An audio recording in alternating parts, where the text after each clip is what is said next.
বন্ধুরা, আজকের আমার ভিডিওর বিষয়বস্তু হলো গোলাপ গাছের পরিচর্যা। গোলাপ গাছের মধ্যে প্রচুর পরিমাণে নতুন গ্রোথ নেওয়ার জন্য কোন কোন কাজ অবশ্যই করতে হবে, যে কাজ করলে গোলাপ গাছে অসংখ্য নতুন ব্রাঞ্চ এবং প্রচুর ফুল তোমরা ফোটাতে পারবে। যদি তোমাদের গাছে এখনো পর্যন্ত কোনো নতুন গ্রোথ না আসে, তার মানে কোথাও না কোথাও কিছু না কিছু ভুল করছো, কিন্তু কি সেই ভুল সেটা বুঝতে পারছো না। তাছাড়া অনেক সময় দেখা যায় যেমন গাছ প্রতিস্থাপন করেছিলে ঠিক তেমনই আছে, এখনো পর্যন্ত কোনো রকম কোনো গ্রোথ নেই। আর গ্রোথ না হওয়ার কারণে কোনো রকম কোনো কুঁড়ির দেখাও পাচ্ছ না। তো এই রকম যদি তোমাদের গাছের অবস্থা হয়, তাহলে এই সময় গাছে কি খাবার প্রয়োগ করতে হবে, কি কাজ করতে হবে, কোন কোন কাজ করলে গাছে প্রচুর পরিমাণে তোমরা নতুন নতুন গ্রোথ আনতে পারবে এবং সেই গ্রোথের সাথে সাথে আসবে প্রচুর পরিমাণে কুঁড়ি। তো সমস্তটা জানতে হলে কিন্তু ভিডিওটা সম্পূর্ণ দেখতে হবে, স্কিপ করে দেখলে কিন্তু অনেক কিছুই মিস করে ফেলবে। নমস্কার, আমি লাবণী, আমার বাগানে তোমাদের সবাইকে জানাই স্বাগত। বন্ধুরা, জানুয়ারি মাসের শেষ থেকে মার্চ মাস পর্যন্ত কিন্তু গোলাপ গাছে নতুন নতুন ব্রাঞ্চ আসার আদর্শ সময়। এই সময় গাছে প্রচুর পরিমাণে নতুন নতুন ব্যাসাল শুট আসে এবং কচি কচি নতুন শাখায় গাছ ভরে ওঠে। গোলাপ গাছে প্রচুর পরিমাণে নতুন শুট আসার জন্য প্রথম যে কাজটা আমাদের করতে হবে সেটা হলো হালকা কাটাই ছাঁটাই। যদি তোমাদের গাছে খুব বেশি ডাল নাও থাকে, তাহলেও সামান্য টিপ প্রুনিং করতে হবে। টিপ প্রুনিং করার সাথে সাথে কিন্তু 5 পাতার কোল থেকে কিন্তু প্রচুর পরিমাণে শাখা আসবে, প্রত্যেকটা 5 পাতার পাশ থেকে কিন্তু শাখা আসতে থাকবে। আর যদি গাছে পুরনো ফুল থাকে, সেই ফুলটাকে কিন্তু অবশ্যই কেটে দিতে হবে। এটাকে বলা হয় ডেড হেডিং। এই ডেড হেডিং অবশ্যই করতে হবে, না হলে কিন্তু গাছে নতুন গ্রোথ আসতে চাইবে না। এবার আসি সেকেন্ড পয়েন্ট হলো আমাদের গাছকে কিন্তু গোলাপ গাছকে ফুল সানলাইটে রাখতে হবে। যদি ফুল সানলাইটে না রাখো, তাহলে গাছে কিন্তু নতুন গ্রোথ আসবে না।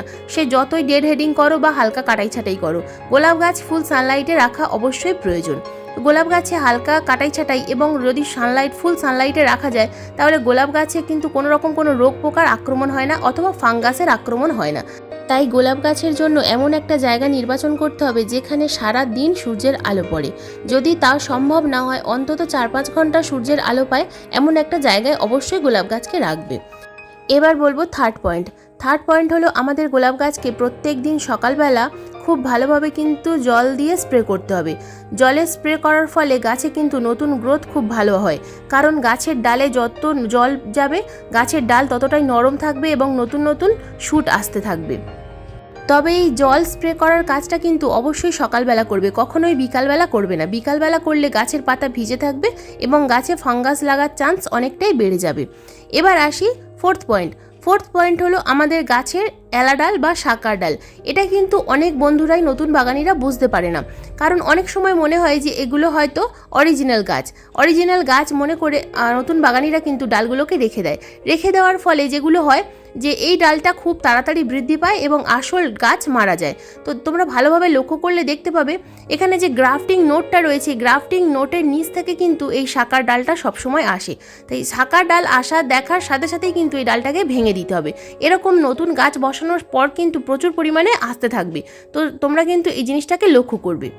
এবার আসি বন্ধুরা ফিফথ পয়েন্ট হলো আমাদের গাছের মাটিতে কেমন জল প্রয়োগ করবে। জল সবসময় একটু বুঝে বুঝে প্রয়োগ করবে। যদি দেখো যে নিচের মাটি ভেজা ভেজা হয়ে রয়েছে, তখন কিন্তু তোমরা জল প্রয়োগ করবে না। তোমরা সব থেকে ভালো হবে আজকের যদি জল প্রয়োগ করো, একদিন পর জল প্রয়োগ করবে।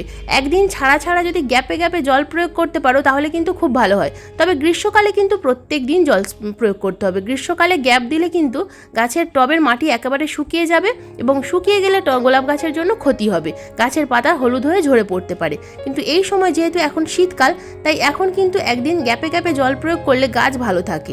গাছে অতিরিক্ত পরিমাণ জল প্রয়োগ করলে রুট কিন্তু ড্যামেজ হওয়ার সম্ভাবনা থাকে। এবার বলবো সিক্সথ পয়েন্ট হলো গাছের মাটিতে যদি কোনো রকম কোনো আগাছা জন্মায়, সেই আগাছা কিন্তু তুলে ফেলতে হবে। আগাছা কোনো মতেই কিন্তু গোলাপ গাছের টবে রাখা চলবে না, তাহলে গোলাপ গাছে যে আমরা খাবার প্রয়োগ করব, সেই খাবার কিন্তু আগাছাতেই খেয়ে নেবে। এবং আগাছা পরিষ্কার করার সাথে সাথে মাসে 2 বার করে নিড়ানির সাহায্যে গোলাপ গাছের টবের মাটি খসে দিতে হবে। হালকা করে গোলাপ গাছের টবের মাটি খসে দিলে গাছের রুট ভালো থাকে, রুটে অক্সিজেন গ্রহণ করতে পারে, হাওয়া বাতাস চলাচল করে, ফলে গাছটা কিন্তু খুব দ্রুত বৃদ্ধি পায়।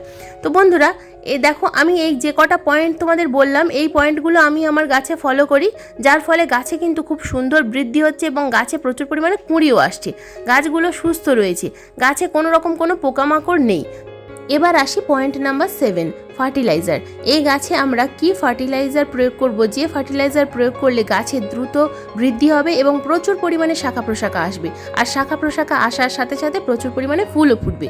তো একটা গাছের বৃদ্ধির জন্য প্রয়োজন হয় নাইট্রোজেন, ফসফরাস এবং ক্যালসিয়াম। এই তিনটে রয়েছে এমন একটা খাবার আমরা গাছে প্রয়োগ করব, যে খাবার প্রয়োগ করলে গাছে কিন্তু প্রচুর পরিমাণে বৃদ্ধি হবে। তো দেখো বন্ধুরা, খাবারটা তৈরি করার জন্য আমি এখানে একটা এয়ারটাইট কন্টেনার নিয়েছি। কন্টেনারের মধ্যে আমি 1 লিটার জল নিয়েছি। এবার এই 1 লিটার জলের মধ্যে আমি এখানে 6টা পাকা কলার খোসা নিয়েছি। তোমরা যদি বড় সাইজের যে কলাটা পাওয়া যায় সেই কলাটা নাও, তাহলে কিন্তু এখানে 3টে কলার খোসা নিলেই হয়ে যাবে। তো আমি যেহেতু এটা কাঁঠালি কলার খোসা, তো 6টা কলার খোসা আমি এখানে ব্যবহার করছি। তো দেখো, আমি 6টা কলার খোসাকে একটা যে কন্টেনার নিয়েছি, এই কন্টেনারের মধ্যে জলের মধ্যে কিন্তু ডুবিয়ে দিলাম। এবার হাতে যেটা দেখতে পাচ্ছ বন্ধুরা, এটা হলো গুড়। এই গুড় কিন্তু আমাদের এই যে কলার খোসা, এটাকে ডিকম্পোজ করতে সাহায্য করবে। আমি হাতের সাহায্যে সামান্য পরিমাণ গুঁড়ো করে নিলাম। তোমরা চাইলে গ্রেট করে নিতে পারো, অথবা একটু জলে গুলে, অন্য জলে গুলে ওখানে ব্যবহার করতে পারো। তো কলার খোসাটা যদি পারো তো কুচি করে নিতে পারো, না হলে এইভাবে জলের মধ্যে ডুবিয়ে দেবে। তো এই গুড় গাছে ব্যবহার করলে তোমরা যদি ভাবো যে পিঁপড়ে লাগার সম্ভাবনা থাকতে পারে, তা কিন্তু নয় বন্ধুরা। গুড় গাছে প্রয়োগ করলে গাছে কিন্তু অনেক উপকার হয়। তো দেখো, আমি এয়ারটাইট কন্টেনারের মধ্যে দিয়ে ভালোভাবে ঢাকা দিয়ে দিলাম। এটা কিন্তু 3 দিনের জন্য এইভাবে আমি রেখে দেবো। মাঝে 1-2বার একটু নাড়িয়ে দিতে হবে, কারণ গুড় বা কলার খোসাটাকে একটু নাড়িয়ে দিলে কাজ ভালো হয়। তো দেখো, 1 দিন পর আমি এটা খুললাম, তো একবার এটাকে আমি নাড়িয়ে দেবো। যেহেতু 3 দিন ভেজাচ্ছি, তাই একবার নাড়িয়ে দিলেই হবে। তো এইভাবে যদি একবার গুলে দেওয়া যায় তাহলে কিন্তু কাজটা ভালো হয়। এটা কিন্তু একেবারে সানলাইটের মধ্যে রাখবে না, এটা কিন্তু একদম ছায়ার মধ্যে রেখে দিতে হবে। তো 3 দিন পর দেখো আবার ফিরে এলাম, এবার গাছে প্রয়োগ করব। তো গাছে প্রয়োগ করার আগে আমি একবার ভালোভাবে এটাকে ঝাঁকিয়ে নিচ্ছি। তারপর আমি এর মধ্যে আরও একটা জিনিস মেশাবো। তো সেটা কি, তারপর দেখে নাও। তো দেখো, আমি ঢাকনাটা খুললাম। তো কলা এবং যে গুড়, এটা কিন্তু ভালোভাবে ডিকম্পোজ হয়ে গেছে। এবার এর মধ্যে আরও একটা উপাদান মেশাবো, সেটা হলো কফি পাউডার। এখানে আমি 1 চামচ কফি পাউডার নিয়েছি 1 লিটার জলের মধ্যে। কফির মধ্যে প্রচুর পরিমাণে কিন্তু নাইট্রোজেনের সোর্স রয়েছে। এছাড়াও গাছের মাটি অনেক সময় ক্ষারীয় হয়ে যায়। তো এই কফি পাউডার অথবা চা পাতা প্রয়োগ করলে গাছের মাটি কিন্তু অ্যাসিডিক হয়ে যায়, আর অ্যাসিডিক সয়েল গোলাপ গাছ বা জবা গাছ কিন্তু ভীষণ ভালোবাসে। তো দেখো বন্ধুরা, আমি এখানে অন্য একটা পাত্র নিয়েছি এবং একটা ছাঁকনি নিয়েছি। এই ছাঁকনির সাহায্যে আমি এই জলটাকে কিন্তু ছেঁকে নেব। এখানে কিন্তু আমি ভালোভাবে ছেঁকেই নিতে হবে, ছেঁকে গাছে প্রয়োগ করতে হবে, কারণ কলার খোসা গাছে প্রয়োগ করব না, শুধুমাত্র কলার খোসা ভেজানো জলটাই গাছে প্রয়োগ করব। তো দেখো, এই কন্টেনারটার মধ্যে কিন্তু আমি 250 ml যে লিকুইডটা তৈরি হলো সেটা নিয়ে নিলাম, এবং আর বাদবাকি 750 ml সাধারণ জল দিয়ে ভালোভাবে মিশিয়ে নিয়েছি। এবার দেখো বন্ধুরা, এটা একটা আটিংচি টব। এখানে পুরো 1 লিটারটা কিন্তু আমি দেবো না। 1 লিটার জলের মধ্যে আমি 500 ml জল এখানে আমি প্রয়োগ করছি, বাদবাকি 500 ml জল অন্য কোনো টবে প্রয়োগ করব। এটা যেহেতু আটিংচি টব, 500 ml যথেষ্ট। এই খাবারটা প্রয়োগ করার আগে কিন্তু আমি 2 দিন জল প্রয়োগ করিনি, খুব ভালোভাবে মাটিটাকে শুকনো করে নিয়েছিলাম। টবের মাটি কিন্তু ভালোভাবে শুকনো করে তারপর এই খাবারটাকে প্রয়োগ করতে হবে, ভেজা ভেজা অবস্থায় প্রয়োগ করলে হবে না। তো এই খাবারটা প্রয়োগ করার ফলে দেখো বন্ধুরা, আমার গাছে কিন্তু কত সুন্দর নতুন নতুন ব্যাসাল শুট আসছে। তোমরা ভালোভাবে লক্ষ্য করলে বুঝতে পারবে, এটা একটা হাজারি গোলাপের গাছ। তো গাছের মধ্যে কত সুন্দর শুট এসেছে, এবং দেখো প্রত্যেকটা ডালে কিন্তু কুঁড়িও চলে এসেছে, এবং গাছের পাতা কিন্তু ফ্রেশ এবং সবুজ রয়েছে। তার কারণ আমি এই গাছে কীটনাশক স্প্রে করি। কয়েকদিন আগে আমি একটা ঘরোয়া কীটনাশক তৈরির ভিডিও দিয়েছিলাম, তো আমার চ্যানেলে রয়েছে, আমি ডেসক্রিপশন বক্সে লিঙ্ক দিয়ে দেবো। কীটনাশকটা কিন্তু খুব ভালো কাজ করে বন্ধুরা, তোমরা যদি না প্রয়োগ করে থাকো অবশ্যই গাছে কিন্তু প্রয়োগ করতে পারো। তো কিভাবে তৈরি করতে হয় কীটনাশক, সেটা আমি সামান্য একটু দেখিয়ে দিচ্ছি এখানে, তোমরা একটু দেখে নাও, তারপর গাছে কিন্তু প্রয়োগ করা দেখাবো। তো দেখো, এই কীটনাশকটা তৈরি করার জন্য আমি এখানে নিয়েছি একটা অ্যালোভেরার পাতা, একটা পেঁয়াজ, খোসা সমেত পেঁয়াজ আমি কুচিয়ে নিয়েছি। এবার নিয়েছি 6 কোয়া রসুন, এটাও খোসা সমেত রয়েছে, এবং নিয়েছি দারুচিনি ও এলাচ। আরও 2টো উপাদান মেশাতে হবে, সেটা বলে দিচ্ছি। তো তার আগে দেখো, এখানে 1 লিটার জল নিয়েছি, এবং এই সমস্ত উপকরণ আমি এই জলের মধ্যে কিন্তু ভিজিয়ে রেখে দেবো 1 দিনের জন্য। 1 দিন পর যখন এই লিকুইডটা তৈরি হয়ে যাবে, তখন কিন্তু ছেঁকে নিয়ে এর মধ্যে হলুদ গুঁড়ো 1 চামচ এবং 1 চামচ খাবার সোডা মিশিয়ে লিকুইডটা তৈরি করে নিতে হবে। তারপর কিভাবে গাছে প্রয়োগ করতে হবে সেটা আগের ভিডিও দেখলে তবে কিন্তু বুঝতে পারবে। তো ভিডিওটা আমি ডেসক্রিপশন বক্সে দিয়ে দিচ্ছি, তোমরা অবশ্যই দেখে নিও, ওটা কিন্তু খুব ভালো কাজ করে। তো বন্ধুরা দেখো, আমি এই গাছে এই লিকুইডটা প্রয়োগ করছি। আমি কিন্তু একবার এই গাছে প্রয়োগ করেছিলাম, তো আবার এই গাছে প্রয়োগ করব। তো দেখো ভালোভাবে প্রত্যেকটা পাতায় আমি এই লিকুইড জৈব কীটনাশক, এটা কিন্তু সম্পূর্ণ জৈব কীটনাশক, এটা কোনো রকম রাসায়নিক কীটনাশক নয়। এই যে গাছের পাতায় হলুদ হলুদ স্পট পড়েছে, গাছের পাতা অনেক সময় কুঁকড়ে যায়, ফুলগুলো কালো হয়ে শুকিয়ে যায়, তো এই রকমভাবে যদি কীটনাশক তৈরি করে গাছে প্রয়োগ করতে পারো, গাছে কিন্তু কোনো রকম কোনো সমস্যা আর থাকবে না। তো দেখো এই গাছগুলো কিন্তু প্রত্যেকটাতে আমি এই কীটনাশক আগেও স্প্রে করেছি, আবারও স্প্রে করছি।